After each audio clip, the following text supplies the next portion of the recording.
Hola, buenos días, bienvenidos a otra reunión más de En torno a una mesa, miradas diversas. Hoy con un panel de expertos en el trabajo con población con diagnosis de enfermedad mental.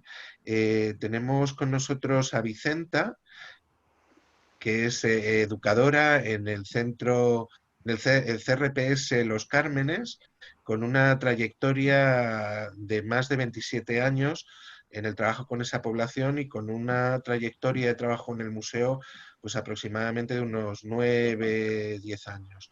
Es muy interesante porque ya como educadora social, en el tiempo que llevamos trabajando, han dado desde el centro todo un giro al trabajo, pasando de formatos dialógicos y unos formatos de visita a través de preguntas y diálogos a una actividad performática. Vicenta, vosotros entrasteis de mano del TRPS Latina, del programa que ellos tenían Turtisen, y bueno, pues hay una larga trayectoria con vosotros. Aparte de que eres educadora social y de tu larga trayectoria de trabajo, no sé si quieres que añadamos algo más.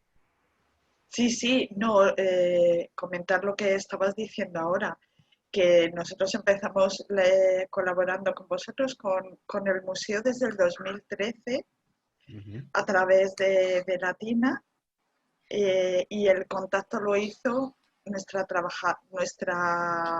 terapeuta ocupacional, Lucía. Ella fue la que empezó todo esto. Bueno, nos interesa sobre todo vuestra última etapa de trabajo, la que creo Sí, que han conseguido unos roles de liderazgo muy interesantes dentro del grupo, que lleváis una horizontalidad y sí, una manera de colaboración con el museo bastante interesante. sí, sí, muy Tenemos bonita. también a Rocío. Rocío es terapeuta ocupacional del centro de día Carabanchel, con una trayectoria de más de 10 años en el trabajo con salud mental en diferentes centros. Y bueno, pues el centro de día Carabanchel también entra a través de la mano del CRPS Latina, a través de ese programa Turtisen. Y lo más interesante de vuestro espacio, que ahora también hablaremos con Samantha, es cómo habéis establecido una alianza interrecursos y recursos de la zona sur de Madrid, también lo es Los Cármenes. Estáis trabajando en red con el museo. No sé si hay algo que quieras añadir, Rocío. No, bueno, nosotros efectivamente, como comentaba Alberto, entramos de la mano de CRPS Latina y Centro de Día a través de Turtisen. Llevamos desde 2018, ¿no? Llevamos ahí poquito tiempo, pero sí que notamos el potencial del museo, los beneficios, ¿no?, de las personas, que supongo que luego entraremos en ello. Y esta parte de la alianza y la sinergia entre recursos, ¿no?, tan importante también, ¿no?, que bueno, que a nivel profesional suma también un montón, ¿no? De cómo a veces los recursos parecen pequeñas islas, ¿no? Y cuando trabajamos codo a codo con el de al lado, bueno, muy, muy interesante. Mm.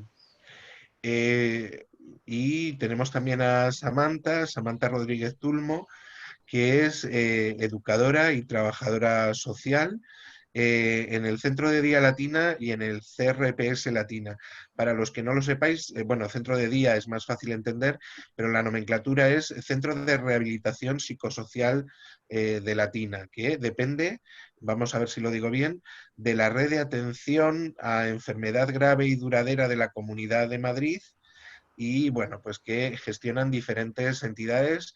En el caso, no lo hemos dicho, de Vicenta, corrígeme si me equivoco, es Intres. Sí, tres. En el caso de Rocío es Fundación El Buen Samaritano, Efectivamente. y en el caso de Samantha es Grupo 5. Así es. Samantha, tú trabajas en dos de los recursos que están trabajando en red con el Centro de Día Carabanchel, que es el Centro de Día Latina y el CRPS Latina. No sé si quieres añadirnos algo más. Pues comentar un poco lo que hemos dicho, ¿no? La importancia del trabajo en red y también el apoyo que también nos ofrece el museo, en este caso, del que vamos a hablar. Con los recursos con los que tú trabajas es con los que tenemos una colaboración más larga, ya va para 12 años, casi 13, y con el CRPS Latina empezamos todo un programa que fue Tour Thyssen, que fue en el que eran los propios participantes los que iban por otros recursos contando lo que se hacía en el museo y difundiendo las posibilidades del museo. Una acción que ha generado una potencia importante y un impacto, y a día de hoy los recursos de salud mental o de atención a salud mental sois una parte importante de las líneas de educación y acción social en el museo. Entonces, bueno, pues es importante también comentar ese espacio. Y por último, tenemos a Carlos. Carlos es terapeuta ocupacional con una larga trayectoria en trabajo con diferentes poblaciones, en rehabilitación a nivel físico, neuropsicológico y en tu última trayectoria, que es por lo que estás con nosotros, con población con diagnosis de enfermedad mental, sobre todo en el CSM Colmenar, que es el CSM, es Centro de Salud Mental. Del Centro de Salud Mental de Colmenar, que no depende de ninguna entidad, aunque forma parte de la red, Sí. Depende directamente de Madrid Salud. Depende del Hospital de la Paz. Es un centro de salud de especialidades. Entonces tienes cardiología, salud mental, psiquiatría, tienes también pediatría, tienes de todo. En tu caso, tú has trabajado en el sistema de salud británico, tienes una parte de tu experiencia en Inglaterra y sí. ahora estás en España. Será interesante también que nos cuentes parecidos, diferencias Vale. que ves y posibilidades. Y también creo que estás cursando ahora o terminando psicología. Sí, sí. Esto ha sido... El entrar en el mundo de la salud mental me ha llevado hace como 5 años a empezar la UNED y ahí estoy. Bueno, terminando. Es interesante porque con vosotros lo que hemos hecho es un trabajo sobre todo de colaboración, de asesoramiento, que vosotros habéis llevado a generar propuestas artísticas y hacer vuestras propias acciones y exposiciones. Sí, eso es verdad. E incluso colaboraciones con el CRL de Fuencarral, que para mí fue una experiencia maravillosa, casi mágica. Estuvo muy, muy, muy bien. Bueno, una de las cosas interesantes, espero que nadie se nos ofenda, es que, como he dicho, una parte interesante o una parte muy amplia de la red de atención con la que trabajamos o de las colaboraciones de las líneas de educación y acción social sois los recursos de salud mental. Estáis hoy 4 expertos, pero tenemos una larga colaboración con muchos otros que, si podemos, iremos generando mesas, invitando para conocer los diferentes proyectos, porque la realidad es que con cada uno de vosotros la realidad de la colaboración es completamente diferente y es una de las cosas que queremos poner sobre la mesa. Cómo trabajando de esta manera se pueden generar cosas muy diferentes.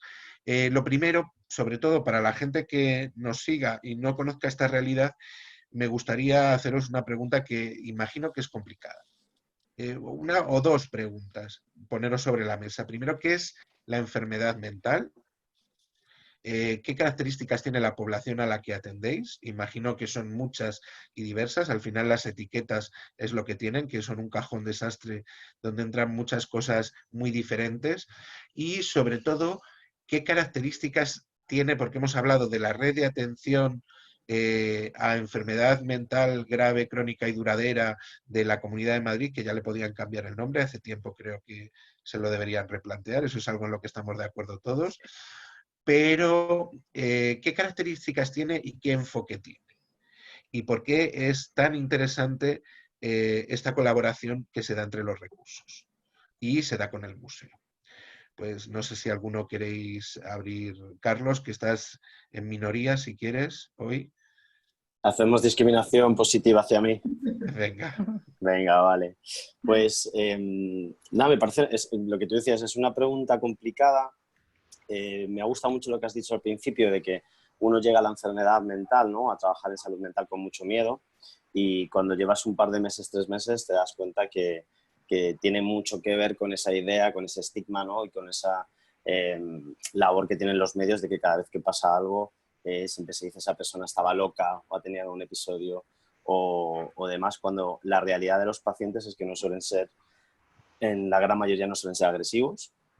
Son personas, como tú dices muy bien, que tienen mucho sufrimiento, que padecen una enfermedad mental, que tienen un diagnóstico, lo cual no les define tampoco como personas, y que dentro de las características que yo encuentro como más interesantes es que son personas con las que se puede trabajar muy bien a nivel creativo. Es decir, tanto para ellos como para ti mismo pensar en cosas creativas que hacer con ellos, ¿no? Yo que vengo del mundo de lo físico, de lo biomédico, pues estaba como muy acostumbrado a hacer actividades para reforzar la musculatura, como muy orientados, ¿no? Y en este campo, por ejemplo, a mí me ha resultado bastante interesante y muchísimo más agradable y, no sé, como más significativo el tener que buscar siempre cosas que les motivaran y que fueran significativos para ellos, ¿no? Actividades que fueran importantes para ellos, no solamente el hecho de poder volver a recuperar una función, ¿no?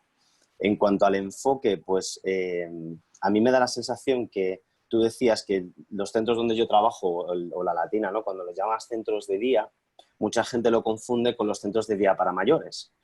Entonces sería mucho mejor lo que tú comentabas antes de llamarlos centros de rehabilitación psicosocial, ¿no? Que tengan un enfoque más de una reinserción o una capacitación de las personas de volver a digamos, actividades más normativas o actividades en la comunidad, ¿no? Sacarles un poco de las instituciones, que a veces cuesta mucho, y eso es la parte más difícil yo creo, de nuestro trabajo. Pero a la vez es la que más enriquece, ¿no? Yo creo que las veces que hemos ido al Thyssen contigo y ha habido momentos para mí, de capacidad de ellos, de disfrute, de interés, de simplemente, pues bueno, plantearte ellos preguntas a ti más que tú preguntarles a ellos, pues para mí eso es una pasada, ¿no? Ujú. Y no sé si me he olvidado alguna pregunta. En cuanto a las Bueno, características de los pacientes, sí, dime, perdón. no, es que si quieres lo vamos viendo ahora con el Vale, resto, ¿no? sí. No sé si alguna queréis seguir, Rocío. Sí, claro. Bueno, por aclarar, ¿no? Un breve inciso, los centros, o sea, por un lado en la red estarían los centros de rehabilitación psicosocial.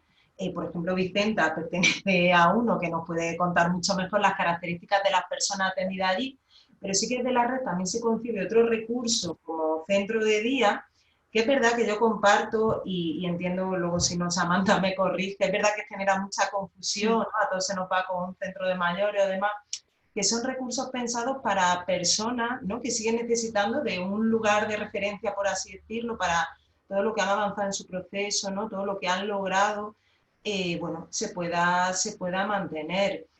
Bueno, esto lo voy a intentar hilar, ¿no? Al final con el diagnóstico, las características del diagnóstico, estoy en un lugar o en otro, al final hablamos de etiquetas, ¿no? Que bueno, sí que es necesario para la gente ajena, ¿no? Que le ponga nombre y puedan ubicarse en este mapa tan complejo que es la salud mental, pero por otro lado a veces las etiquetas cómo nos pueden confundir, ¿no? Cómo nos puede confundir que me entero que mi compañero de trabajo tiene un diagnóstico X y me quedo con ese diagnóstico, como bien traía Carlos, ¿no? A veces la sociedad, ¿no? De qué se hace eco, ¿no? Me quedo con ese diagnóstico y no conozco a la persona, ¿no? Que en realidad es lo que hay, una persona con un sufrimiento que a veces cuesta más entender, ¿no? Desde nuestra experiencia, bueno, también por este estigma de la sociedad, ¿no? Pero que al final cuando puedes participar de programas inclusivos, ¿no? Como cuando vamos al museo, ¿no? Que estamos allí, pues como inclusión pura, así que poco más. Bueno, a la gente se le construye todo eso, ¿no? Al final, compartir el tiempo con las personas que atendemos, acercarnos a la realidad de ellos, es lo que prima por todo. En esta red, además, ¿no? Retomando esto que traían, ¿no? El enfoque de la red sí que tiene algo muy bueno, bajo mi punto de vista, ¿no? Que este enfoque de rehabilitación teniendo en cuenta la comunidad, ¿no? Y ahí también aparece nuevamente el museo, ¿no? Cómo nos podemos nutrir de herramientas comunitarias bien gestionada, además, ¿no? Que a veces, bueno, podemos caer en me voy a la herramienta comunitaria, pero esto es inclusión, o estamos haciendo un gueto dentro, no sé si me adelanto a algún tipo de debate, ¿no? Pero cómo al final en el museo, ¿no? Gracias ¿no? al área de educación, como también nos incluimos como unos más, ¿no? Sin nada, ¿no? Y ahí, si no, esta parte comunitaria puede ser uno, ¿no? O sea, esta parte de la red, ¿no? Este enfoque comunitario, cómo sí que se ve claramente en el museo, cómo sí que hay ahí pues, 100%, ¿no?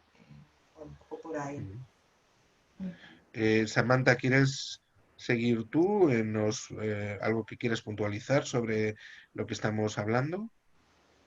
Sí, bueno, de lo que hablábamos un poco de las características, sí que en diferentes centros sí que se nota un poco. Por ejemplo, yo tengo la experiencia de estar en dos centros y bueno, la diferencia pues es un poco en el origen o el periodo que lleva diagnosticada la persona. En un CRP sí se puede encontrar pues personas que tienen la primera etapa de la enfermedad desde el principio y demás.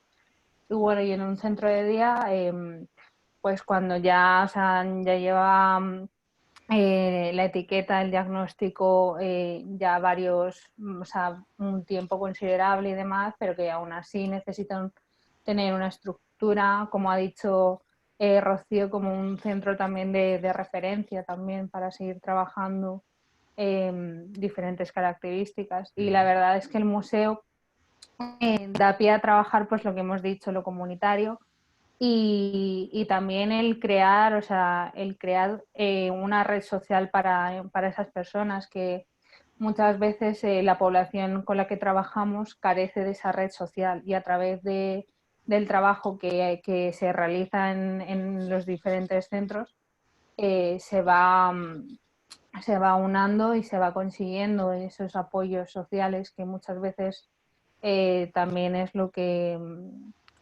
desencadena, por así decirlo, un diagnóstico. Voy poniendo sobre la mesa, antes de darte paso, Vicenta, cosas que habéis comentado. Por hacernos una idea y por aclarar a la gente que no conoce de lo que estamos hablando de una red que es la red de la Comunidad de Madrid, por tanto no es una red extendida a nivel nacional, sino que es una realidad de la Comunidad de Madrid que tiene toda una serie de recursos que no dependen de lo hospitalario, sino que dependen o que están vinculados a lo clínico, pero que no dependen de lo clínico, sino que buscan la rehabilitación psicosocial o la integración comunitaria, como decís vosotros, de las personas con esa diagnosis. Y dentro de esos recursos hay recursos para gente que no quiere formar parte de la red, que serían los equipos de apoyo, los EAS. Una vez has entrado a formar parte de la red, sería un poco centro de día, que es de lo que estamos hablando con vosotras, CRPS, Centro de Rehabilitación Psicosocial, y ya en un periodo de recuperación del trabajo o de vuelta al mundo laboral, los centros de rehabilitación laboral. También habría una parte de servicios que dependen de lo médico del hospitalario, que serían las UMES, las unidades de media estancia, para estancias cortas en momentos críticos, y también estarían los centros de salud mental o los CSM, que es de lo que nos hablaba Carlos. En cuanto a los enfoques, recojo cosas que lanzaba Carlos también. Carlos nos hablaba Carlos, Rocío y Samantha, de términos como el estigma, que es una de las palabras que va a salir de manera recurrente en cuanto trabajas con estas poblaciones, el autoestigma y el estigma social también, ¿no? Y hay una palabra que ha salido antes, que ha sacado Carlos, que es biomédico. Y dentro del trabajo con estas poblaciones hay dos líneas. Una sería el enfoque biomédico y, bueno, pues un poco en la que yo creo que estamos todos los que estamos en este panel, que es el enfoque biopsicosocial, donde se considera que la historia, la biografía, el trabajo, la comunidad de la persona es lo focal y lo importante, ¿no? Vicenta, yo creo que con lo que nos estáis contando ya vamos haciéndonos un panorama. No sé si consideras que hay algo que nos falte por puntualizar. Yo te lanzaría la pregunta de quiénes son, cómo son, qué características tiene una persona con una diagnosis de salud mental y sobre todo cómo llegan a vuestros centros, que creo que es lo que nos puede faltar en este panorama. Estás silenciada, Vicenta, no tienes el micrófono, perdona.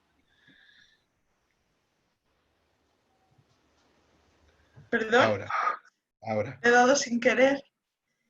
Las personas en atención llegan a nuestro recurso, bueno, todos, a través de salud mental.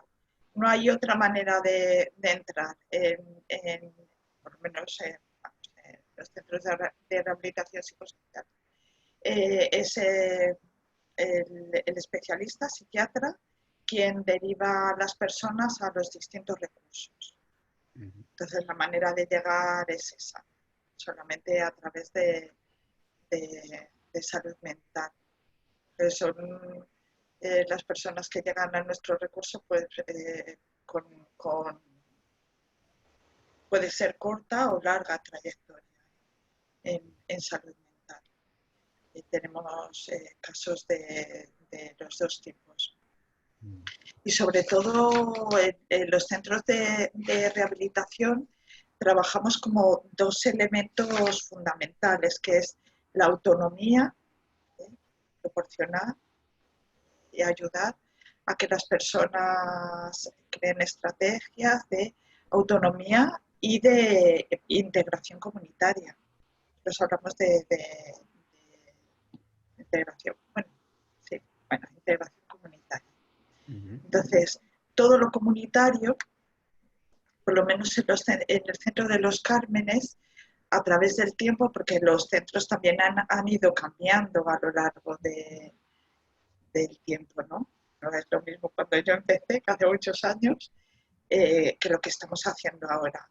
Toda la parte comunitaria tiene un peso enorme en el recurso. Entonces, estamos metidos pues en todos sitios, en la mesa de salud, en el espacios de género, los mapeos, en todos sitios. Perdona, Vicenta, ¿qué son los mapeos para los que no lo conozcan? Sí, son reuniones. Bueno, esto te lo podría explicar mejor mi compañera Puerto y otro compañero Coldo que llevan ya muchos años. Son reuniones de vecinos, en este caso de Carabanchel, y de recursos de Carabanchel, en el que se ponen en valor los recursos de salud, sean cual sean. Entonces, claro, ahí nos hemos encontrado como con un filón, ¿no? Para trabajar en lo comunitario, en el que hasta ahora las personas con diagnóstico sí utilizaban los recursos y se aprovechaban entre comillas, de esos recursos, ¿no? De lo que los recursos comunitarios les ofrecían, ¿no? Y ahora la idea es de un equilibrio entre lo que yo te puedo dar y lo que tú me das. Es decir, se pone en valor lo que las personas con algún trastorno mental pueden ofrecer a la comunidad. Entonces, desde exposiciones, intervenir en institutos, como hemos hecho, dar formación a través de otros grupos que tenemos. Entonces, se convierte en algo más, eso, igualitario, ¿no? Yo tengo también mucho que ofrecer a la comunidad. Esa es la idea. Vale, y contarme, Samantha, no sé si quieres irnos contando tú, porque lo último que yo creo que me falta por saber es qué, quiénes y cómo son estas personas de las que estamos hablando.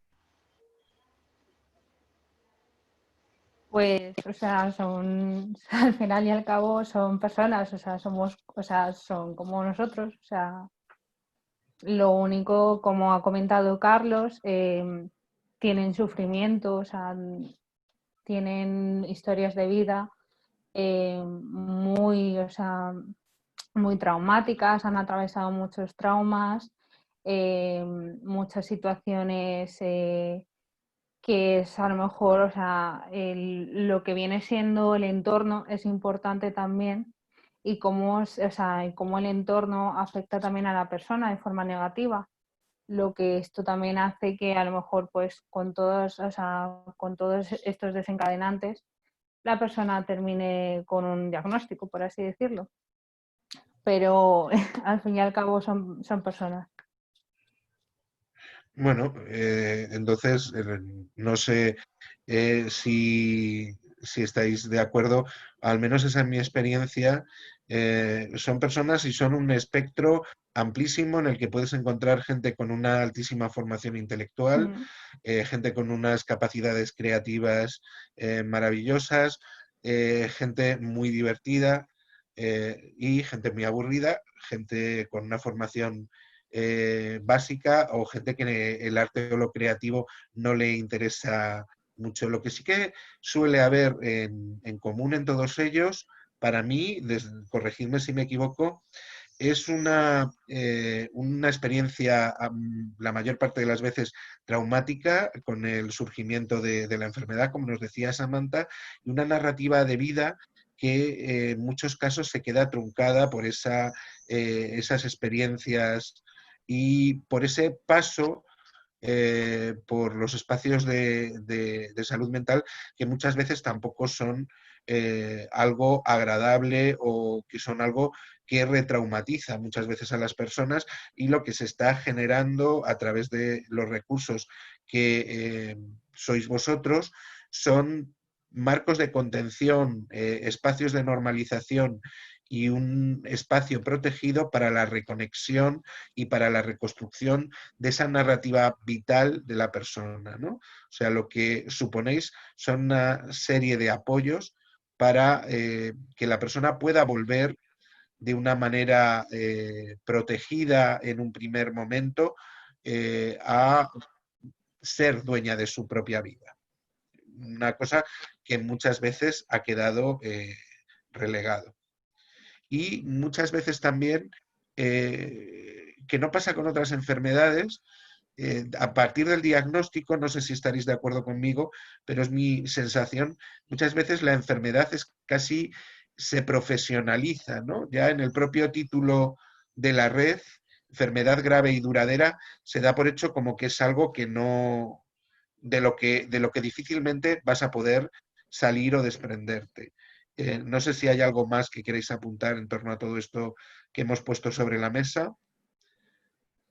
Rocío. Bueno, al final yo creo, según te escuchaba a mí, Alberto, todo el tiempo me sobrevolaba el tema de los roles, ¿no? Al final de cómo la sociedad, cómo el diagnóstico te da un rol que efectivamente los diferentes recursos, bien de la red o desde el CSM, ¿no? Carlos lanzaba el de su experiencia en diferentes colectivos, como la creatividad en salud mental está muy presente. Al final, si rescatas creatividad, puedes trabajar desde ahí rol, ¿no? Gracias a un lugar como puede ser el Museo Thyssen, ¿no? En esta ocasión, ¿no? Y al final, bueno, también a veces esta ganancia secundaria, ¿no? A veces de la enfermedad, que también traemos, ¿no? Este rol de enfermo, que a veces es que la persona desde su historia de vida no ha conocido otro rol y se construye de ahí y aparecemos los recursos para ir, ¿no? Sumando estos nuevos roles. Vicenta, ¿no? Traía la parte de la comunidad, qué aportan ellos a la comunidad, qué nos aporta también la comunidad, cómo nos mira la comunidad a nosotros, cómo traemos nosotros, ¿no? Bueno, a mí me venían todo el tiempo, ¿no? La importancia del rol y de poder explorar nuevos roles, lo que ellos se sitúen en roles, ¿no? De pues eso, gente con altas capacidades intelectuales, ¿no? Que pueda volver a la universidad, por ejemplo, ¿no? Qué sé yo, ¿no? Desde ahí desarrollar otros roles que a veces, bueno, cuando aparece el diagnóstico se cortan, ¿no? Bueno, ahí queda, ¿no? Y me sobrevolaba todo el tiempo esta parte, ¿no? Y como también a veces por su historia de vida, ¿no?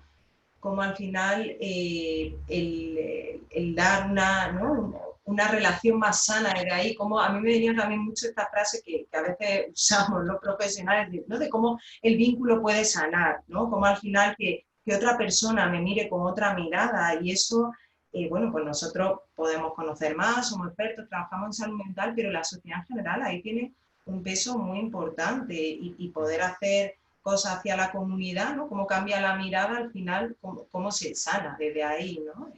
Me venía esto, Alberto.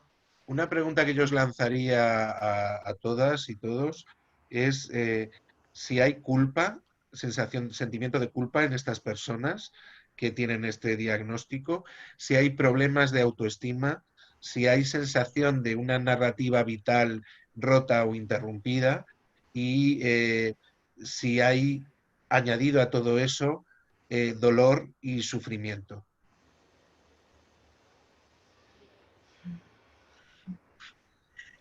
Pues a ver, es que has mentado muchas cosas.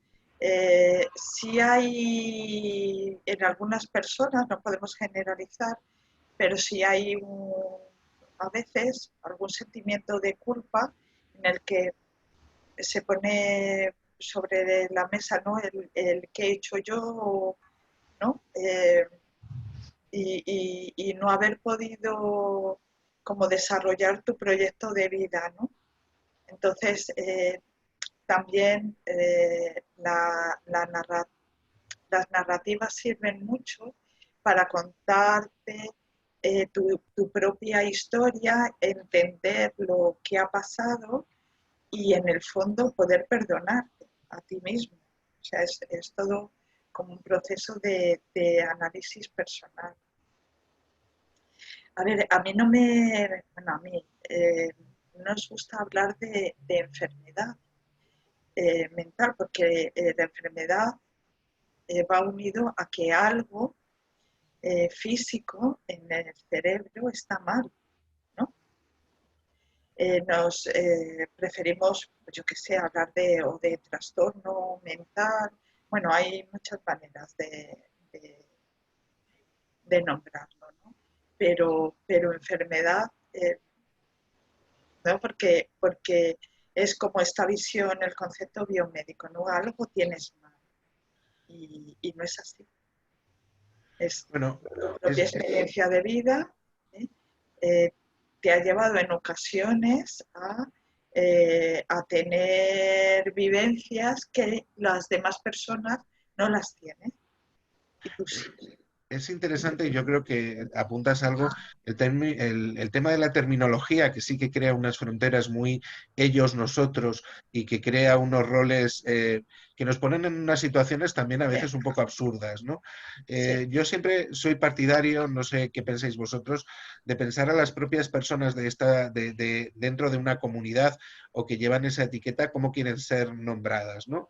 Y dentro del colectivo hay un espectro muy amplio desde el activismo en primera persona y desde la lucha por los derechos. Y estamos asistiendo a un paradigma de lucha por derechos civiles dentro de salud mental que creo que es emocionante porque es ver surgir un movimiento en España hay personas que llevan una larga trayectoria, pero donde las personas están reclamando su autodeterminación y eso siempre es algo impresionante y creo que no va a pasar mucho tiempo hasta que haya que escucharles y tenerles en cuenta en todas las mesas en las que se hable de enfermedad mental y tiene toda la lógica porque son a las personas a las que afecta esto. Rocío, no sé si tú quieres puntualizar algo con esto que hablábamos de el sufrimiento, de la narrativa, de la culpa, hablábamos también de autoestima, problemas de autoestima. Bueno, yo sí que comparto parte de lo que trae Vicenta, ¿no?, de que generalizar es complejo, pero en realidad por todo lo que estamos hablando, bueno, cuando te aproximas a salud mental te das cuenta de que aparece mucho, ¿no? Esta parte de una autoestima muy mermado, mucho sufrimiento, ¿no? Bueno, cierto sentimiento de culpa, incluso, ¿no? Que a veces incluso llega al sistema familiar, ¿no? A cómo a veces te encuentras casos, ¿no? De hermanos, ¿no? ¿Por qué le ha tocado a mi hermano en vez de a mí, ¿no? Y luego lo que esto va a acarrear, ¿no? Que al final, bueno, genera un mapa tan complejo al que aproximarse es tan simple, por un lado, entre comillas, como mirar y decir, hola, ¿qué tal? ¿Cómo te encuentras? Pero por otro lado, tan complicado también por esto que traía, ahora no recuerdo qué compañero lo ha mencionado, ¿no? Como cuando te aproximas a salud mental, también tienes que mirar auténticamente a la otra persona y te puedes enfrentar a tus propias inseguridades o a tus propias, ¿no? Bueno, cuestiones por ahí que bueno, ¿no? Pero al final engancha, no sé, apasiona, apasiona. Yo creo que aquí todos los que estamos también por algo y bueno, también quitarnos estas etiquetas por ahí, pero sí que es cierto que está esta parte que quizá por ahí también podríamos pararnos a pensar porque la sociedad a veces no quiere mirar, ¿no? Porque no es fácil acercarte a historias de trauma como las que traía Samantha. No es fácil, no es fácil. Yo creo que con la salud mental pasa algo parecido a la pobreza o a la población sin hogar. Nos dan miedo, ¿no? Que sean un espejo en el que nosotros mismos nos podamos ver en esa situación. Y a veces yo creo que esta situación de falta o de problemas de autoestima, de culpa, de miedo, de sufrimiento, es algo que se ha generado en el propio proceso de la enfermedad o en el propio proceso del trastorno del que hablabais o de cómo se ha tratado socialmente, ¿no? Muchas veces no facilitamos que la persona tenga un acercamiento natural y positivo, sino que la experiencia es algo que traumatiza y retraumatiza otra vez y el contacto con lo social se ve o con lo comunitario se ve roto, impedido por la falta de comprensión, de acercamiento y sobre todo de empatía social con estas personas, ¿no? Samantha, no sé si tú quieres por aquí puntualizar alguna cosa. Sí, o sea, estábamos hablando también el tema de las narrativas y de cómo, o sea, las personas lo que han vivido también es importante a la hora, por ejemplo, de cuando se llega a un centro, la capacidad y el ofrecimiento que nos dan a los profesionales de poder escuchar esas narrativas para poder iniciar un proceso de acompañamiento en su proceso de recuperación, por así decirlo. Y también cómo, o sea, a lo largo de estos años que he estado en los centros, el cómo estas narrativas no es lo mismo cuando estamos en una entrevista, en una intervención, a cómo se trabaja esas narrativas en los espacios comunitarios como es el museo. El museo, o sea, lo que nos ha dado todos estos años en muchos casos es el poder que la persona comparta una narrativa desde otra perspectiva a través del dibujo, a través del propio diálogo, cosas que a lo mejor que a una persona lleva años en un centro y nunca lo ha dicho hasta ese momento. Entonces, yo pongo en valor sobre todo el trabajo de las narrativas con el museo, lo importante que me parece el trabajar desde esa perspectiva más comunitaria, más inclusiva, más desde una perspectiva de que pone en valor también lo que ha comentado Rocío de dar ese rol de ciudadano, por así decirlo.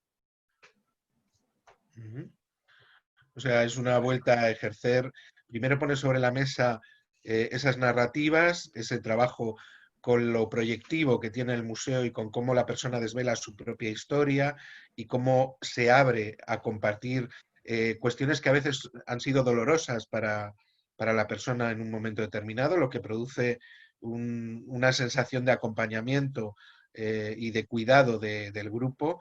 Llegan a producirse momentos muy íntimos, en eso estoy de acuerdo contigo, y también como es una parte de devolver el ejercicio de la ciudadanía y los derechos que muchas veces se han perdido, ¿no? Y con las personas con diagnosis de enfermedad mental, muchas veces hay un violentamiento de sus derechos en el ejercicio de su ciudadanía, y es algo importante que estas personas puedan volver a recuperar y puedan volver a integrar o a integrarse y a ser parte, una parte activa de la comunidad, si es su deseo.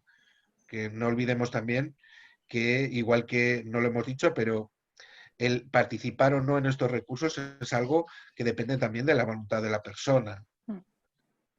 O sea, y creo que esa pérdida de tu propia capacidad de decisión, o muchas veces ese aminoramiento de tus decisiones, viene acompañado por unas experiencias muy duras en larga trayectoria. Carlos, yo creo que tú ahora vas a abandonar el centro social perdón, el centro de salud mental de Colmenar, y vas a empezar a trabajar con psiquiatría adolescente.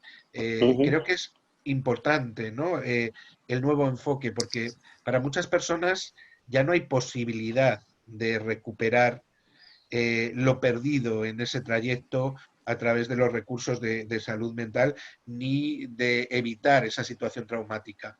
Pero Sí, perdón. hay un nuevo enfoque que sí que permite a la población empieza, a los jóvenes en psiquiatría adolescente, un nuevo enfoque, una nueva mirada, una rehumanización en el trato y, sobre todo, una no traumatización del proceso. Sí, yo estaba pensando mientras hablabais, ¿no? De que cuando yo, bueno, pues volví de Londres, estaba trabajando en un centro con personas mayores, que era un centro en el que estaba muy bien, pero que, bueno, a nivel de rehabilitación pues hacía muy pocas cosas, ¿no? Y tuve la suerte que me llamaron de una bolsa y entré a trabajar aquí.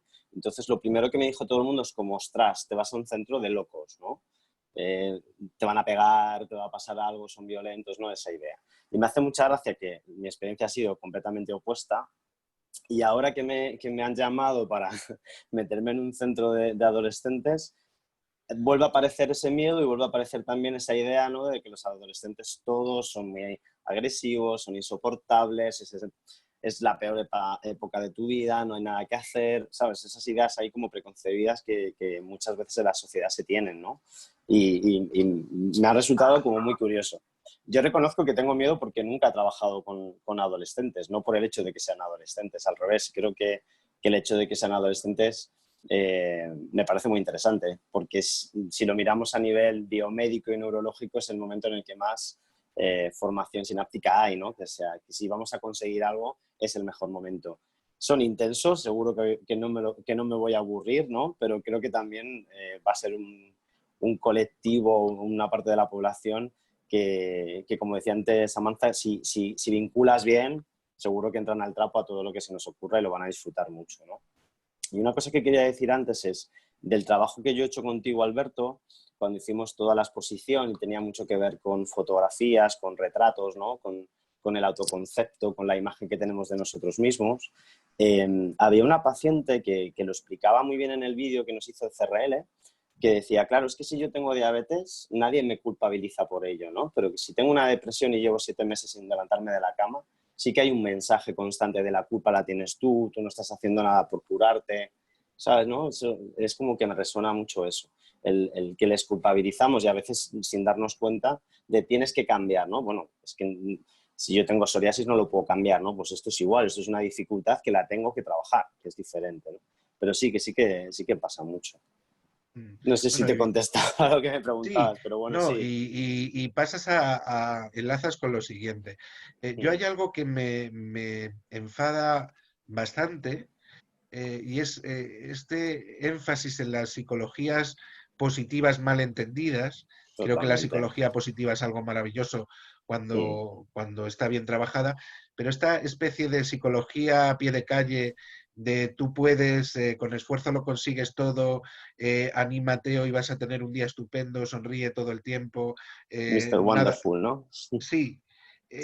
Creo que, bueno, puede ser muy bonito en una taza, pero es muy insultante para personas para las que levantarse cada día y cada mañana y poner un pie en el suelo es una tarea tan titánica que ningún atleta olímpico podría realizarla, y lo que te das cuenta es que las personas con diagnosis, o las que llamamos con diagnosis de enfermedad mental, son supervivientes, son héroes cotidianos y son personas que es tan asombroso que con la cantidad de dolor, de daño y de dificultades que enfrentan cada día, hayan llegado vivos al momento en el que están en su vida, que lo asombroso es que no estemos todos mirándoles con la misma cara que miramos a Usain Bolt o que miramos a Nadia Comaneci cuando hace una victoria olímpica, ¿no? O sea,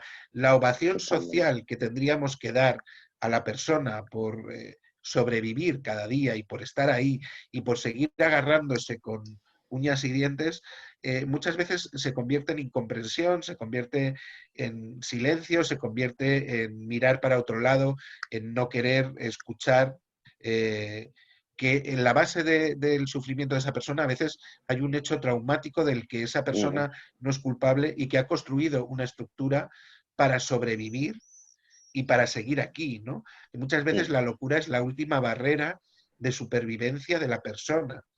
O sea, es o rompo y rompo mi estructura psíquica y rompo con la realidad, o no hay manera de digerir el dolor y la situación por la que he tenido que vivir, ¿no?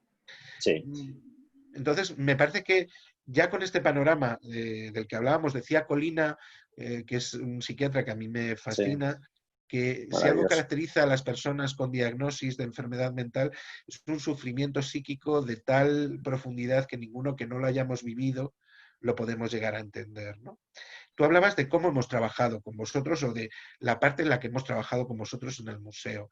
Y os hemos traído hoy como expertos en eso, y me gustaría que, si podéis, nos contarais cómo es el trabajo con vosotros en el museo. Si queréis, bueno, pues por orden cronológico podemos empezar con Samantha, porque el CRPS Latina fue con el recurso con el que empezamos todas las líneas de educación y acción social en el museo.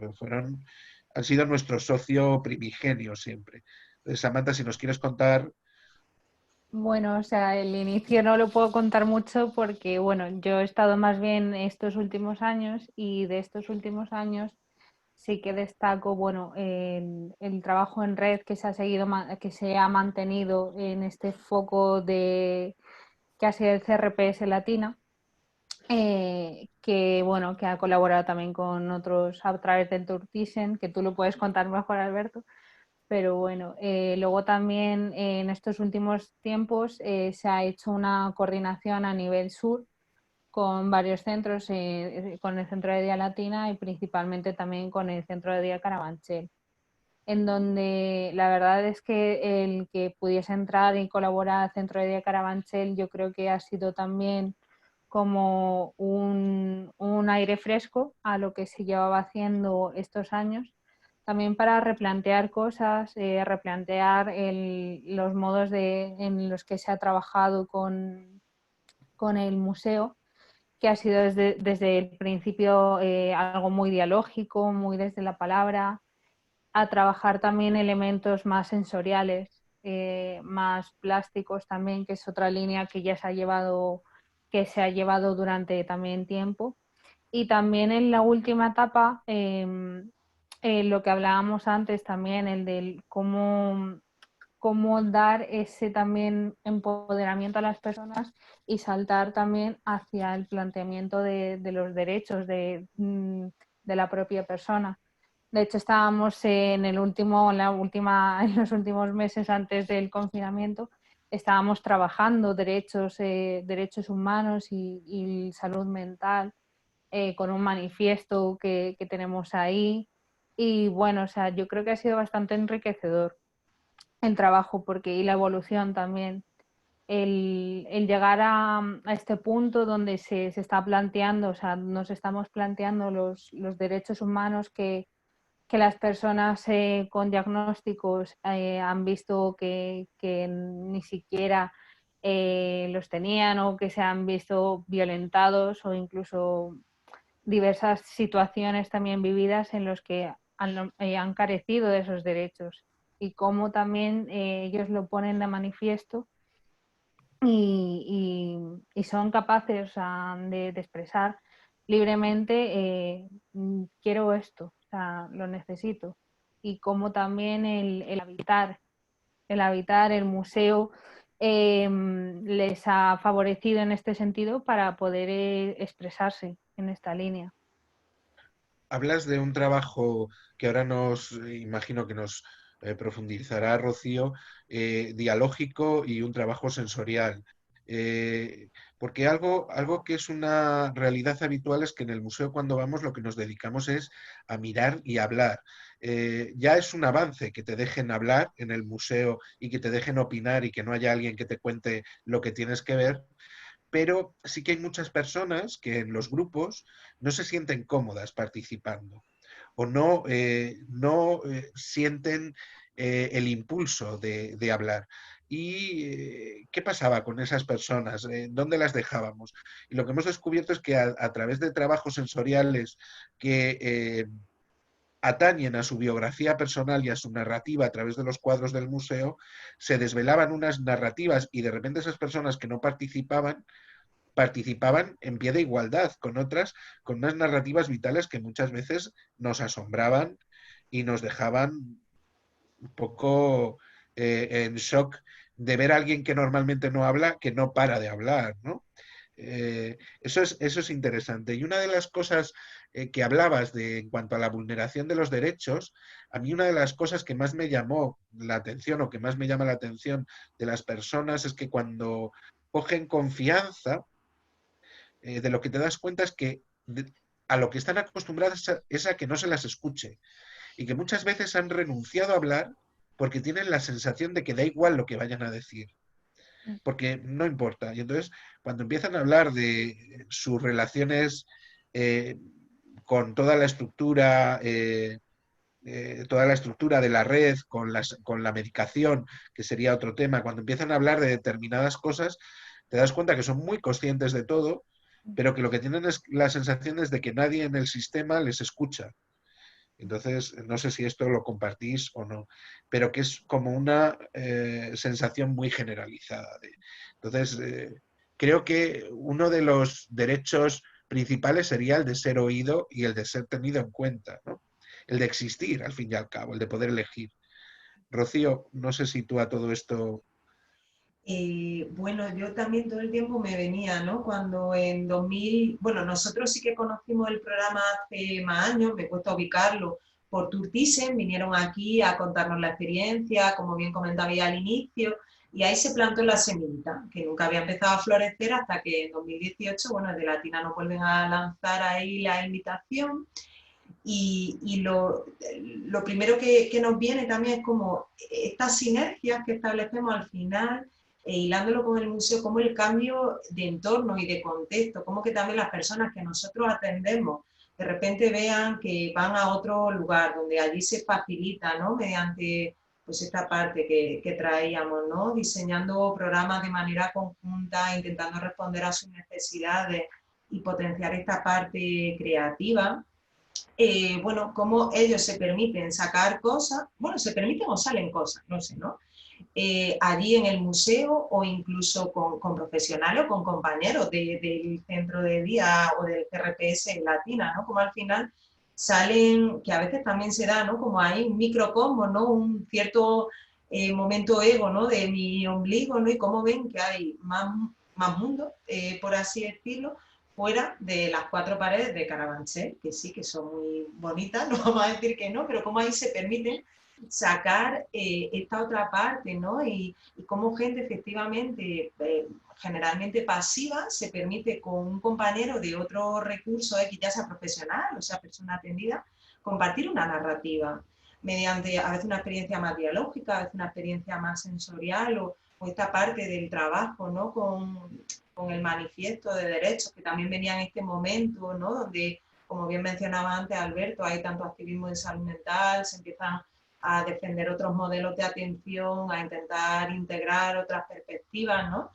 Al final, como eso, hay un peso muy importante este cambio de entorno y contexto, ¿no? De cómo al final salimos del encorsetamiento típico, llegamos a un lugar como el museo que además ya te valida como ciudadano de por sí, ¿no? Y cómo ahí se pueden trabajar todas estas otras capacidades bueno, que aparecen allí. Y la otra parte, ¿no? Interesante de la sinergia, ¿no? Entre recursos que traía Samantha, bueno, aire fresco, no sé, al final diferentes miradas de diferentes profesionales que es lo más interesante, ¿no? En definitiva. Y bueno, por ahí me venía esta parte. Y también quería comentar al hilo de lo que traía antes del sufrimiento, Alberto, ¿no?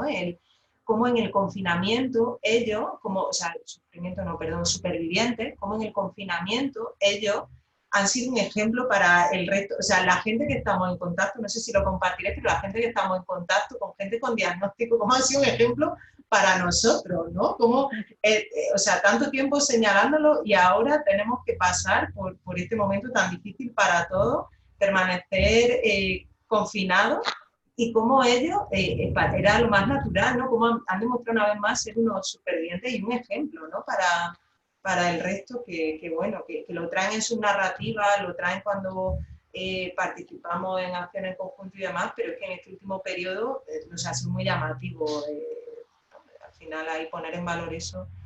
Sí, imagino que frente a lo que supone un ingreso forzoso en el que te llevan a la fuerza a un sitio donde te aíslan y no puedes ver prácticamente a nadie, el quedarte en casa por propia voluntad es algo que debe ser un paseo, ¿no?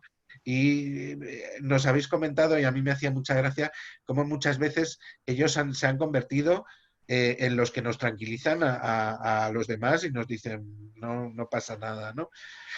Hablábamos de esa capacidad de supervivencia, de esos retos enfrentados, y creo que pones en valor, Rocío, algo interesante, es como ellos tienen todo, les hemos mirado o hemos mirado desde la barrera a determinadas personas que han caído con esta etiqueta y son los que poseen toda la experiencia en supervivencia para ser líderes comunitarios y para llevarnos y ayudarnos en momentos muy duros, ¿no? Creo que hay, y lo hablábamos con otros colectivos, hay unas manuales de habilidades que tendríamos que hacer y dejar de hablar de discapacidad, entender de una vez que es el contexto el que discapacita a la persona, esa interacción entre la realidad de la persona y el contexto, poner en valor todas las capacidades, toda la parte no enferma o que no está en trastorno de la persona, ¿no? Y creo que hay algo difícil en salud mental y es como algo que te sucede de manera periódica o de manera puntual en tu vida condiciona el resto de tu existencia y lo condiciona de una manera fuerte. Vicenta, no sé si quieres tú seguir por ahí porque el proceso de colaboración con vosotros ha sido bien interesante. Partimos de esas relaciones con el CRPS Latina, de ese trabajo con lo dialógico, de la participación en el Día Internacional de los Museos, de la cesión de rol y de tener el rol de guía por un día o de voluntario provisional en el museo que explica a los visitantes y sin embargo fue algo con lo que no acabábamos de enganchar del todo. Y a raíz de conocer una exposición de arte contemporáneo en el museo que se había comisariado desde el área de educación con la obra de alguna artista muy vinculada a procesos de salud mental como Dora García, se produjo un punto de inflexión. Sí, sí, a mí me encanta contarlo, Alberto, porque ya os he contado que la colaboración con el museo viene desde el 2013 y hemos pasado por muchas etapas, ¿no? En las primeras etapas, 2013-2014, era todo como muy dirigido, ¿no? Ahí teníamos muchísimo peso los profesionales, de las personas que dirigíamos el grupo y mucho peso en dirigir cómo tenía que ser el grupo y lo que hacíamos, ¿no? Y era como un poco como recibir, ¿no? ¿Qué recibíamos del museo? Recibíamos muchas cosas, pero era solamente recibir. Nos encontrábamos con Alberto y hacíamos como un recorrido al museo y Alberto nos iba contando diferentes cuadros. Se producía un diálogo, ¿te acuerdas, Alberto? Se producía un diálogo contigo en el que tú, a través de preguntas, íbamos descubriendo la historia del cuadro y de la persona que lo había pintado y demás, ¿no? Pero es verdad que ahí las personas que estaban en el grupo tenían poco margen de maniobra, ¿no? No se elegía, ¿no? Incluso los cuadros que veíamos al principio pues eran elegidos por los profesionales, ¿no? Llega 2015 y es el Día Internacional de los Museos, en el que ese rol pasivo se cambia y hay un rol activo. Entonces, en el Día de los Museos se eligieron como 3 cuadros y algunos de las personas que estaban en este grupo de Thyssen explicaban los cuadros a los visitantes del museo. Pero es verdad que no termino de encajar, ¿sí? y que parecía que todo el mundo queríamos más, ¿no? Esa acción es una acción que nosotros llevábamos pues desde antes, yo creo 2010, 11, 12, 13, 14, 15, en la celebración del Día de los Museos, Día de la Mujer, algunas acciones, cedíamos ese espacio a personas que de manera voluntaria querían, un día de puertas abiertas del museo, explicar esas obras a otras personas que venían al museo. Y también es verdad que el trabajo, en vuestro caso, era muy dirigido. En el caso, por ejemplo, en Latina, los procesos de toma de decisiones se hacían de una manera mucho más colectiva, implicado, y Tour Thyssen era eso. En Tour Thyssen, de hecho, ellos lo decidían absolutamente todo y lo hacían todo. Pero es verdad que ese paso de liderazgo con vuestro grupo no se llegó a concretar nunca. Y de hecho hubo gente que se descolgó porque no pudimos, no funcionaba. Veíamos que aquello no acababa de encajarles. No. Estoy mirando en el 2016 se siguió esa dinámica que habíamos recogido en el Día de los Museos y era el grupo del Thyssen quien explicábamos a otros compañeros o a familiares algunos cuadros, pero ahí como que tampoco terminaba de cuajar, ¿no? Tenemos la sensación como que nos faltaba algo y viene 2017. Yo, Alberto, yo qué sé, yo te hago la ola, porque en el 2017 fue la exposición esta de lección de arte y había una exposición en concreto de Dora García que se titulaba 100 obras de arte incompletas o imposibles, efectivamente, imposibles. Y cuando terminamos la visita, Alberto pues nos hace la propuesta. Os propongo que cada uno de vosotros elija una de las 100 frases de Dora García y sobre eso hagáis una creación. Bueno, yo me acuerdo que salimos del museo completamente emocionados, todos. Del grupo que nos llamamos Creando Thyssen. Salimos emocionados. Estuvimos comentándolo luego, que siempre nos quedamos contigo en el patio y tal, y a partir de entonces el trabajo es una cosa completamente diferente, en el que en el grupo todo se vota y se consensúa y lo que hacemos es elegir un tema, lo votamos y el más votado ese es el tema. Temas que han sido el juego, por ejemplo, ese fue uno súper divertido, ¿no? Y el último ha sido el surrealismo, que la visita ha sido virtual en este proceso de confinamiento. Entonces, el proceso es muy bonito porque a partir de un tema creamos, miramos a ver qué nos apetece hacer. Y nos apetece hacer desde poesía hasta performance, hasta pintar cuadros, hasta bailar, que alguna vez nos hemos puesto a danzar en alguna de las salas. O sea que el proceso es completamente creativo y abierto y performático, como dice Alberto. Claro, es una cosa completamente diferente. Y la sensación de pertenencia al museo es total. Nosotros pertenecemos al museo.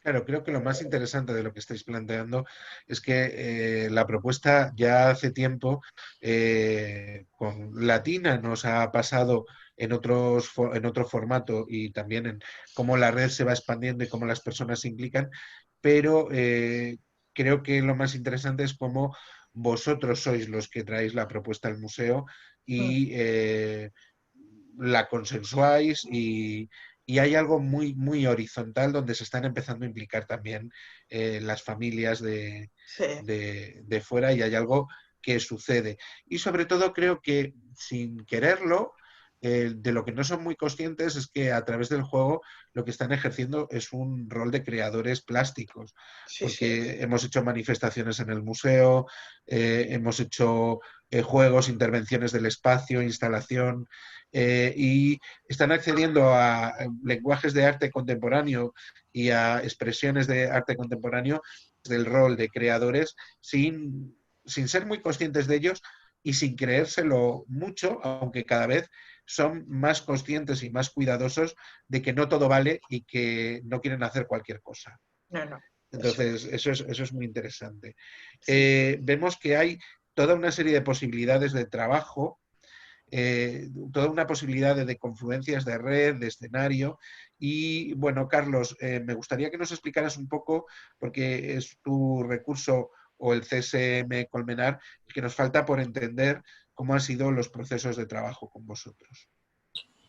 Pues yo te cuento, yo entré en el 2017, yo creo que la terapeuta que estaba antes llevaba poco tiempo, ¿no? Habíais hecho un par de visitas o algo así. Y bueno, como es obvio, para mí fue una pasada, me enamoré completamente de la idea y sí que me parecía que, como ha dicho mi compañera, pues toda la parte del trabajo que tú haces de educador, de preguntar y buscar que ellos vayan descubriendo el cuadro, me parecía muy interesante trabajar y llevar todo ese trabajo también al centro de día y crear algo o empezar a relacionar las actividades que hacíamos allí para que fueran como un hilo conductor casi como a lo largo del curso, ¿no? Y de ahí surgió el taller de literatura, que el taller de literatura tuviera que ver con cuadros que íbamos a ver y bueno, la verdad es que en estos últimos 3 años ha ido como progresando hasta distintos, digamos, diferentes proyectos, ¿no? En los cuales tú me has ayudado muchísimo y que yo creo que a ellos les ha servido, como decían también mis compis, a tener esta palabra que se utiliza tanto ahora, ¿no? Del empoderamiento, pero que ellos tuvieran un rol mucho más activo de a qué voy o con qué objetivo voy, tanto al centro de día del CSM o qué voy a trabajar en el Thyssen, ¿no? E incluso he visto una parte motivacional y de implicación muy grande en todos estos proyectos que hemos hecho, tanto en el taller de lectura como los 2 talleres de fotografía que hemos llevado a cabo. Y una de las cosas que a mí más, bueno, de las cosas más bonitas que me llevo, que ha habido muchas, pero ha sido el hecho de, perdón, de llegar a hacer una exposición, que ellos eligieran el título, que se llamaba Persona, ¿no? Que ellos hablaban sobre lo estigmatizante, sobre lo traumatizante, ¿no? Que eso sí que es una cosa que también estaba pensando antes. Es verdad que hay un trauma, ¿no? Hay un momento que surge la enfermedad, hay una sintomatología que de alguna manera rompe con un pasado y un presente, ¿no? Y un futuro, y que ellos necesitan pasar por ese proceso, ¿no? Entonces, el hecho de poder trabajar con otro dispositivo como fue el CRL, generar una idea, crear un vídeo, montarlo, editarlo y que hicieran una maravilla, que es una pena que no os pueda enseñar porque salen ellos y no se puede enseñar, pero ha sido algo, ya te digo, desde mi punto de vista, de lo más gratificante y más, sí, bueno, pues con mucha funcionalidad, ¿no? Además, una de las cosas que se habla mucho en cuanto a rehabilitación comunitaria, ¿no? Ese es el hecho de integrarme, ¿no? Y que más normativo que ir al museo, que es lo que hace todo el mundo, ¿no? Tener esa oportunidad de hacerlo, ¿no? Que hay veces que, como tú decías, ni se les escucha ni se les pregunta. A lo mejor, oye, te apetece ir al museo, o te apetece ir al cine, o te apetece ir a tomar una Coca-Cola. O sea Bueno, que... pones algo interesante sobre la mesa. Es una experiencia, por lo que vemos, significativa, es una experiencia donde destacamos la participación y los cambios de rol, pero ¿es una experiencia para todas las personas? ¿Todas En las mi personas caso, van a querer venir al museo? no, en mi caso no. En mi caso no. Lo que pasa que sí que soy un poco, en ese sentido soy un poco plasta, porque creo que hay, como en todo, ¿no? La idea de la creatividad simplemente es ser creativo es alguien o que pinta bien, o que dibuja bien, o que hace una escultura bien, ¿no? Y yo la creatividad me la llevo a que hay que ser creativo en los problemas del día a día, ¿no? Incluso en las relaciones con las personas, ¿no? O sea, como una visión del concepto de creatividad mucho más amplio, ¿no? Y entonces los que antes hablábamos de las características, ¿no? Una de las características en nuestra contra a veces de la enfermedad mental es la rigidez mental, ¿no? Y yo sí que utilizo mucho a la gente que le apasiona, que ahora mismo estarás pensando en personas que venían con nosotros, ¿no? Para que ese lunes, después de haber estado, pues les contaran lo que habíamos hecho, ¿no? Bueno, y lo disfrutaran, ¿no? Para ver si de alguna manera podíamos coger a esa gente que te dice que a ellos no les gustan los cuadros, que el Thyssen es un rollo y que bueno, pues sí, que lo que tú dices, no a todo el mundo le gusta, pero sí que ha habido veces que hemos convencido a gente por ver, ¿no? Hay veces que a lo mejor no te gusta una actividad mucho, pero por el gusto de estar con tus compañeros vas y al final la disfrutas, ¿no? O sea, que sí, esta barrera la tenemos todos, imagino. Sí, o sea, porque a veces también desde el museo nos empeñamos en que el museo le tiene que gustar a todo el mundo y es como Bueno, el fútbol. Bueno, puede haber muchos aficionados al fútbol, pero estamos una gran parte de la población que el fútbol no nos gusta. no nos gusta. También, ¿no? No nos apasiona tanto, por lo menos, sí. Bueno, o no nos disgusta, pero tampoco te ves un partido. O vas. Lo digo el fútbol porque es un espectáculo de masas, o el cine. Hay gente que no le gusta el cine. O sea, no te tiene que gustar todo. Creo que parte de ese ejercicio de la libertad de la persona, que es algo que hay que respetar y hay algo, es decidir en qué quieres y no quieres participar, en qué quieres estar o no quieres estar.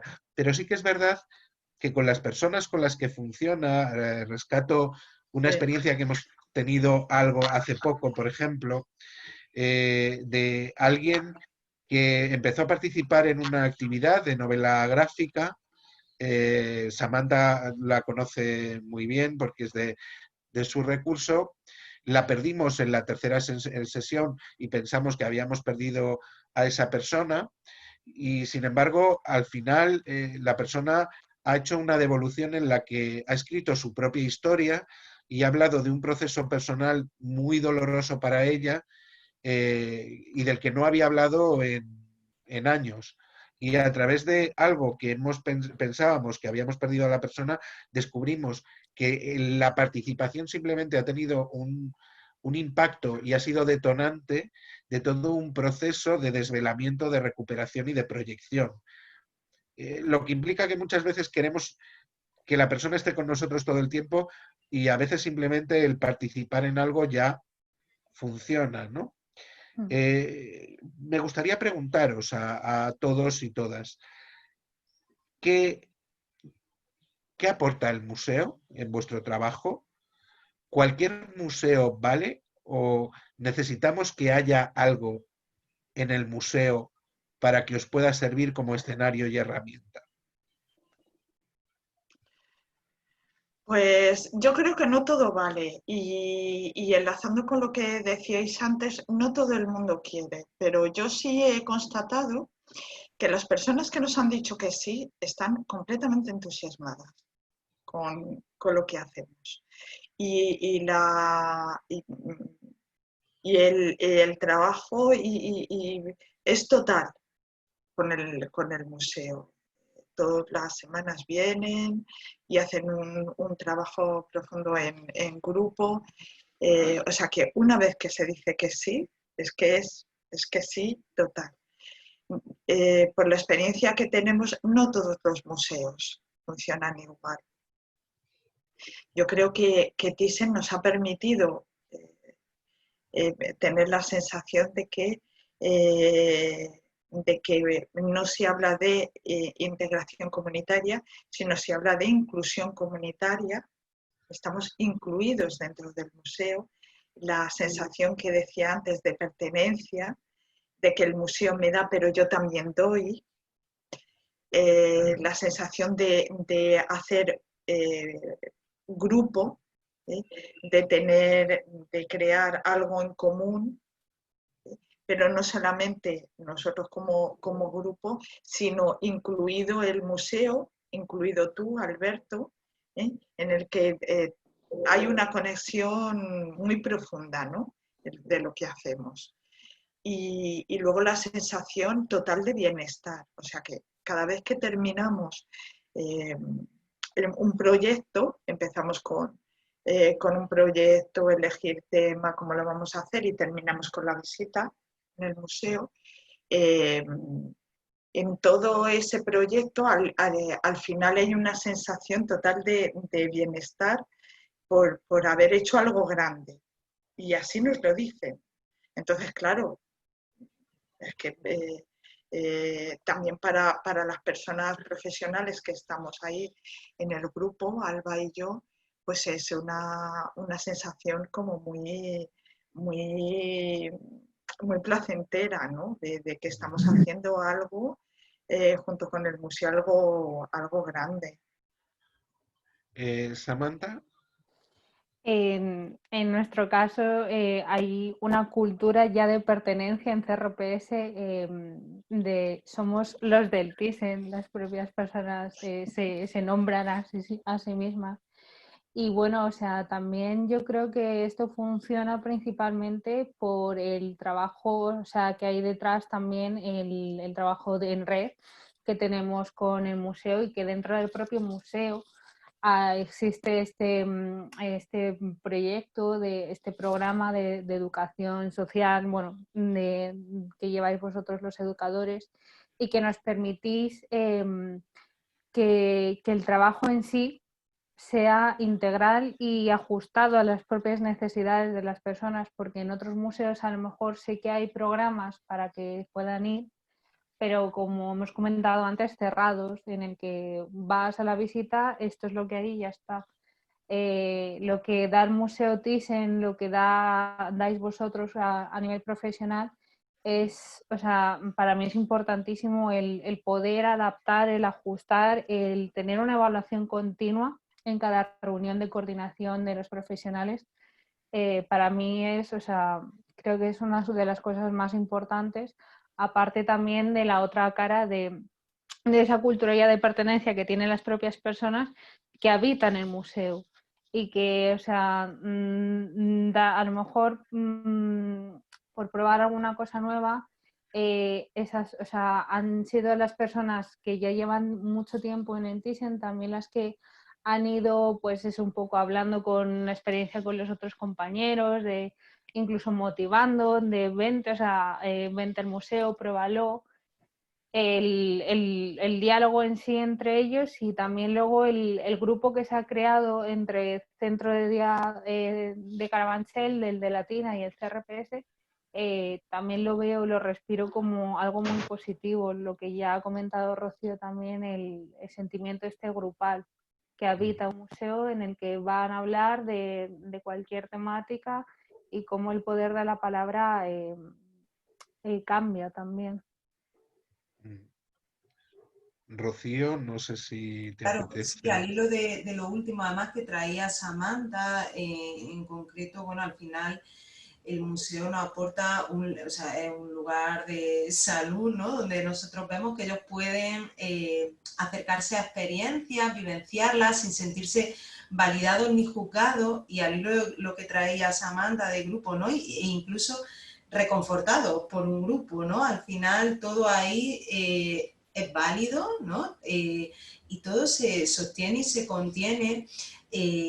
Bueno, gran parte, yo creo, ¿no? de este funcionamiento tan óptimo va al hilo también, ¿no? De lo que traía mi compañera, ¿no? De cómo podemos ir diseñando con el área de educación, contigo, Alberto, ¿no?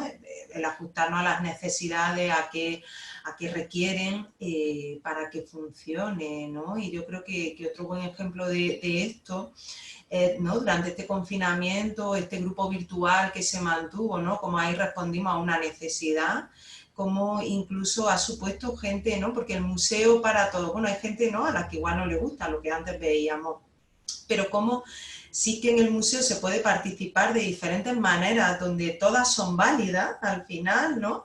Y como al final ha habido gente que hemos encontrado que ha conectado desde lo virtual con el museo.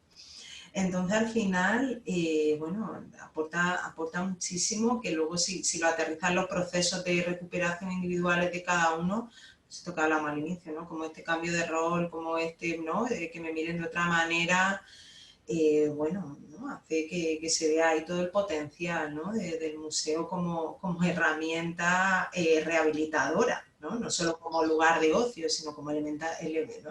Que lució bien, pero es diferente a lo que hablamos aquí, ¿no? Esta parte rehabilitadora, esta parte de, bueno, de aportar cosas que además, que no, que en otro, que en el entorno del centro de día no se daría, o sea, no se daría.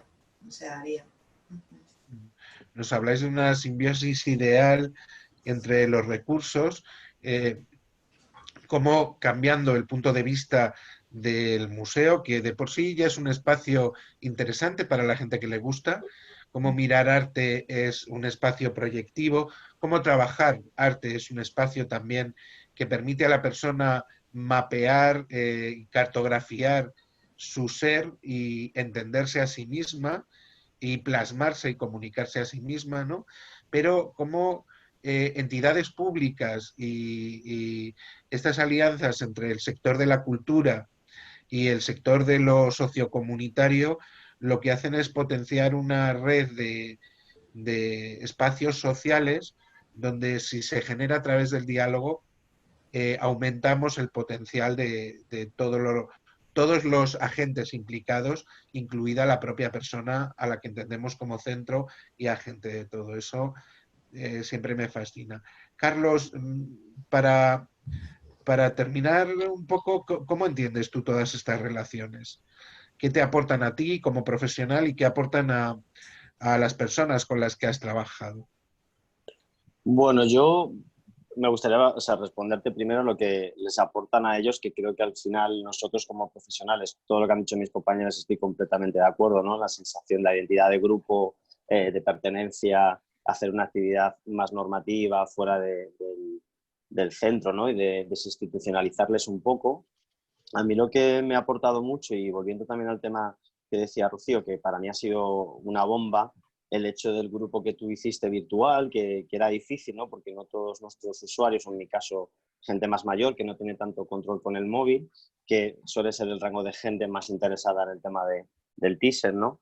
Cómo se pusieron las pilas y cómo cuando tú les llamabas y les preguntabas, ha sido para ellos una experiencia, vamos, que se levantaban por la mañana y lo único que pensaban era qué cuadro nos va a poner Alberto, qué comentarios vamos a hacer, qué me tengo que leer, qué momento histórico, ¿no?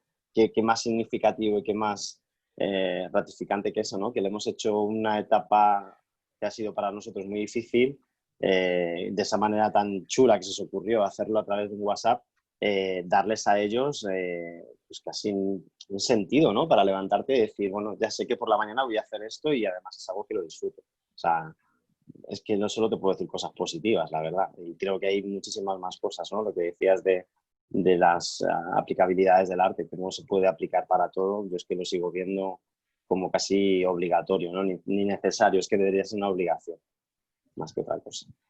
¿Qué devolución has tenido a lo largo de estos años de trabajo con el museo por parte, porque tus participantes no son de larga estancia, muchos de ellos. Muchos de ellos no. La verdad es que yo trabajo mucho con el trabajador social. Cuando yo llegué era muy rígido. Se supone que un centro de día dentro de un centro público, pues tienes que tener un diagnóstico de trastorno mental grave, ¿no? Tienes que tener, pues, dentro del aspecto psicótico, tienes que tener un trastorno bipolar grave, un trastorno de personalidad grave y demás. Pero sí que cogemos a personas que a lo mejor no entran dentro de ese diagnóstico, ¿no? Pero que creemos que están en un momento vital o en un proceso vital que necesitan de ese apoyo emocional o de ese recurso, ¿no? Bueno, pues para superarlo. Y sí que lo que me devuelven, que me preguntabas, una de las cosas que más me gustan es, claro, es que si no fuéramos con Alberto, los cuadros no es lo mismo, ¿no? Y no porque se los expliques, sino porque se los haces ver de otra manera, que es lo interesante, porque a lo mejor si fuera como cuando tú vas a un museo, ¿no? Y te dicen, bueno, pues este es el pintor tal, de tal época, y lo pintó por esto, ¿no? Pero tú es que les interpelas y les haces pensar cosas y en el fondo les estás activando mucha memoria emocional porque ellos son capaces de acordarse de todo a través de esas preguntas tan buenas que tú les haces, ¿no? Y de esa interacción y ese diálogo que tú quedas con ellos, de por qué se ha pintado, qué crees que significa, ¿no? Entonces las devoluciones son muy buenas de la gente que ha participado, ¿no? Y sobre todo eso, ¿no? Buscan también el ir solos, la autonomía, y luego cuando terminamos nos vamos todos a tomar algo, ¿no? Como algo mucho más normativo, más de decir, oye, pues voy a pasar un viernes como pasaríamos cualquiera de nosotros, ¿no? Haciendo una actividad de ocio. Me quedo de todo lo que planteáis, de la experiencia del museo como un espacio normalizador, como un espacio de pertenencia a la comunidad, y de que el museo debe ser un lugar acogedor para que esto funcione. Traduzco esto que tú me cuentas como que debe haber es interesante que haya una persona que conozcas, que una persona que te dé bienvenida, que sientas que el museo se personaliza para ti, y siempre tendemos a pensar, y más en este formato de sociedad tan extraña en el que nos hemos metido, que el trabajo de los individuos o el trabajo de las personas no es importante, sino la función que cumplen. Y yo creo que, no sé, para mí es todo lo contrario. Creo que las personas somos imprescindibles para que exista lo que existe. Y que no quiere decir que el que no estemos nosotros como individuos vaya a desaparecer lo que existe, pero sí que va a cambiar. Creo que parte de lo que hemos visto hoy es que el trabajo con el centro de día, Los Cármenes, es como es, porque están Vicenta y Alba. El trabajo con el centro de día Carabanchel y el CRPS y el centro de día Latina es como es, porque estáis gente como Rocío o gente como Samantha. Y el trabajo con el CSM Colmenar ha sido lo que ha sido, veremos en qué se transforma y si continúa, ha sido porque estaba Carlos. Y el trabajo de relación con el museo es porque hay un equipo de educación que estamos detrás, que en este caso en las líneas sociales suelo ser yo, pero en escuela o en otros ámbitos son mis compañeros, que generamos al modo de conexiones USB espacios en los que encaja la clavija que vosotros traéis y que permite una transmisión de información y una transformación del espacio, una adaptación de los espacios. Creo que las personas son importantes, creo que tenemos mucho que aportar a los espacios, y creo que las personas que están en vuestros recursos tienen mucho que aportarnos y enriquecernos, y la experiencia que tenemos es que no solo nos han enriquecido a nivel de trabajo, sino que nos han enriquecido como personas en el contacto con ellos, y muchos de ellos, y eso es algo que nos permite también un espacio comunitario como el museo, nos permite en estos espacios traspasar los roles profesionales que a veces están muy bien, pero que lo que generan son unas distancias, unas barreras y unos colonialismos de ellos, nosotros, y donde lo que hemos visto en salud mental es que no hay un ellos, nosotros, sino que lo que debería haber es un solo nosotros, donde todos somos iguales, todos compartimos. Y bueno, pues tú tienes una diagnosis, como yo soy obeso o tengo la presión alta o ya voy para viejo. Estas cosas que nos convierten en personas, nos convierten en humanos y hacen que funcionemos mejor, ¿no? Creo que sois el ejemplo claro de que hay que luchar por una sociedad más acogedora, más amable, más tolerante, y que cuando hablamos de salud, el principio de la salud es ser bien tratado. Y muchas veces vivimos en una sociedad y en unos espacios que no nos bien tratan, sino que todo lo contrario, nos escupen y nos maltratan. Nos escupen en el sentido de no encajar, de no echarnos para afuera. Y parte del concepto de una sociedad, de un museo, de una cultura y de una ciudad es que la transformemos en algo más centrado en los afectos, en las emociones y en la salutogénesis, que es el buen trato.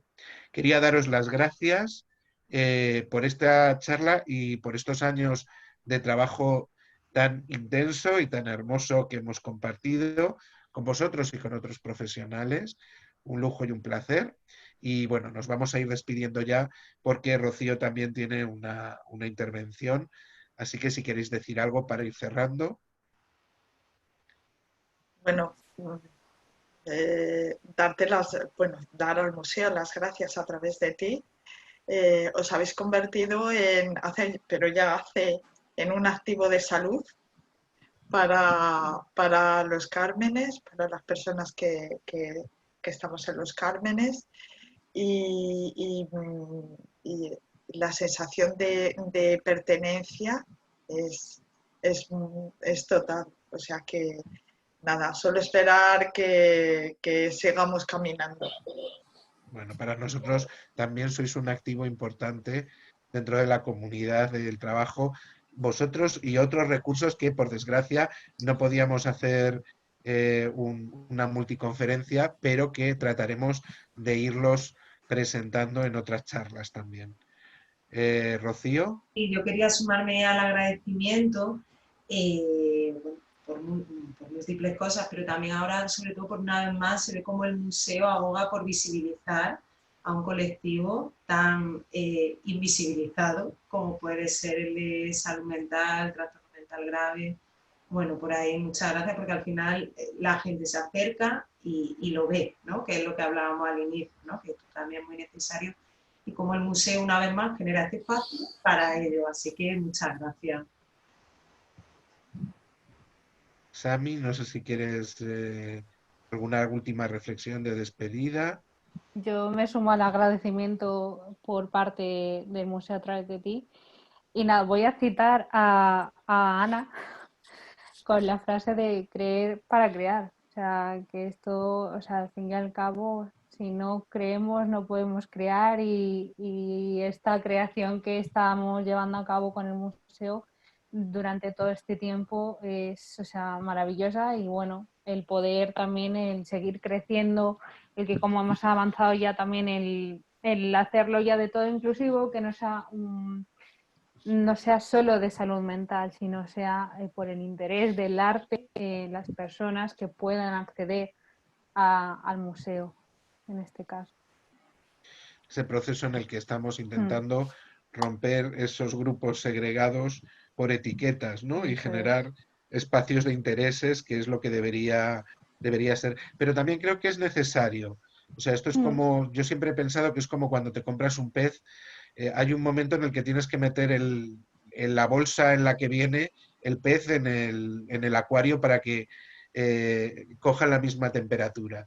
Creo que son necesarios los espacios de integración para que las personas adquieran la confianza suficiente para poder sostener y compartir la inclusión, ¿no? El poder estar en pie de igualdad con el otro y que no sea una experiencia de fracaso para la persona. Claro. Me parece muy, muy bonito lo que compartís. Yo os agradezco también. Carlos, no sé si contigo hay algún comentario que quieras añadir. Nada, o sea, lo mismo, me uno, ha sido y espero que siga siendo, que no me dejes solo ahora con los teenagers y que podamos hacer algo. Y nada, un saludo a mis compañeras, que ha sido un placer. Y una de las cosas que ha dicho antes, no sé si ha sido Rocío o Vanessa, ¿no? El hecho de que cuando vamos al museo y nos sentamos y tú les estás pues haciendo la charla y demás y hablando o trabajando sobre un cuadro, cómo la gente nos mira, ¿no? Y esa mirada es completamente distinta a la mirada a la que ellos están acostumbrados, ¿no? Casi somos los guays que vamos al museo y que estamos teniendo un taller súper chulo, y eso también te lo devuelven y está muy bien, y eso es gracias a ti. Bueno, es algo interesante, sobre todo creo que algo que os agradezco yo desde el museo es que frente a los espacios de consumo cultural, en los que muchas veces consumimos sin saber lo que estamos consumiendo y de manera rápida, una de las experiencias más hermosas de trabajar con los recursos con los que vosotros trabajáis y otros recursos de ámbito social y comunitario, es que para vuestras poblaciones la experiencia en el museo se acaba convirtiendo en un hecho trascendente. Y creo que son las personas que más valoran al final la vivencia. Tú hablabas de sus memorias emocionales y de cómo se imbrican con su vivencia personal. Y poder estar presente y compartir esos espacios es un regalo cada vez que sucede, que lo que notas es que hay una plasticidad, una belleza en la vivencia y en el momento que sucede, que en sí se convierte prácticamente en una obra de arte efímera, en una experiencia estética y algo que da sentido al espacio del museo y lo dota de lo que para mí creo que es su función, ¿no? Un espacio de identidad, un espejo que recoge lo más logrado y lo más elaborado de lo que somos como comunidad, como sociedad, y un espacio de proyección y de pertenencia, que es lo que creo que debemos ser en los museos. Bueno, daros las gracias, cerrar ya porque estamos justo en hora. Y bueno, pues creo que se nos quedan muchas cosas en el tintero. A mí se me ha hecho muy corto y espero que podamos seguir haciendo estas reuniones y compartiendo con los demás nuestra experiencia. Un placer. Un placer. Igualmente. Un placer. Adiós.